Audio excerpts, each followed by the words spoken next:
Bienvenue sur Top Invest, la chaîne des top d'investissement. Ici, on parle essentiellement d'entreprises de qualité. Avons-nous une opportunité d'investissement sur Digital Realty Trust? C'est la question à laquelle on va essayer de répondre en se basant sur les états financiers de la compagnie. Je rappelle que ceci représente uniquement mon point de vue et non un conseil d'investissement. Et comme d'habitude, je me réserve le droit de me tromper. N'oubliez pas, en lien dans la description de la vidéo, vous avez ici la Top Newsletter où on partage généralement ici des analyses sectorielles. On en a partagé une ici sur les rates. Donc, ça, c'est une rate Digital Realty Trust. On en a déjà parlé plusieurs fois. Donc, on va aller très rapidement. C'est une rate 20 fois les AFFO ici. On sera à combien? On est à peu près aux alentours de 140 $ l'action par là, d'accord?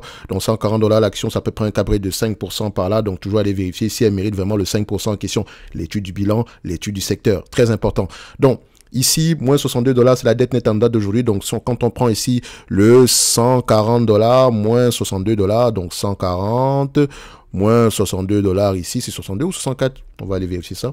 62 ou 64, c'est combien ici?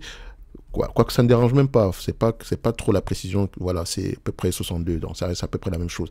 Donc ce qui veut dire ici que idéalement, en prenant en considération la dette ici, on aimerait bien l'avoir aux alentours de 78 $ l'action. Ça se rapproche presque ici du 10 fois les bénéfices par là, ok? C'est ce qui ne serait pas mal, ok? Donc en date d'aujourd'hui, si on vous distribue la totalité des bénéfices nets attendus à cette période aussi, vu que c'est un business assez prévisible ici, admettons qu'on a à peu près 7 $ ici, divisé par le 123 $ qu'on a présentement, 123,3, ça représente ici un rendement de combien? 5,67%. Rien d'exceptionnel en date d'aujourd'hui. Ok? Rien d'exceptionnel, surtout qu'il faut encore attendre 2 ans pour avoir à peu près ce 5,67% là. Donc, pas trop extraordinaire pour moi. Et quand on regarde également l'évolution des AFFO ici sur les dernières années, prenons à peu près cette période-ci, on a près de 3% de croissance. Ok? Donc, vérifions les FFO. Peut-être que c'est un problème lié uniquement à FFO. 3% de croissance également. Et il me semble même qu'on a...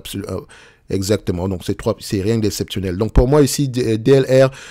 limite, c'est correctement évalué. C'est uniquement correctement évalué parce que c'est le secteur qui a le vent en poupe en date d'aujourd'hui. C'est celui qui aura tendance à bien se comporter sur les mois à venir. En tout cas, ils ont les moyens ici de se financer. D'accord? Enfin, en émettant de nouvelles actions, hein, parce qu'on n'a pas encore vérifié la dette, etc. D'accord? Ce n'est que mon point de vue et non un conseil d'investissement. Comme d'habitude, je me réserve le droit de me tromper. En lien dans la description de la vidéo, vous avez le service Top Premium. Enfin, non, la Top Newsletter où on a partagé généralement ici comment on appelle ça? Les analyses sectorielles, ok? Ça, c'est gratuit, si ça vous intéresse, allez-y, regardez à peu près ce qu'on a dit dessus. Analyse sectorielle concernant ici les rates. Et comme j'ai mentionné, il est très important de s'intéresser au secteur d'activité, au secteur d'activité, dépendamment du type de propriété. Pas par rapport au rate uniquement.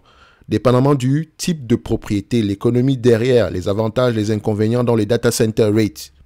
Ne l'oubliez pas. Bref, rendez-vous sur la prochaine vidéo. D'ici là, portez-vous bien. Merci.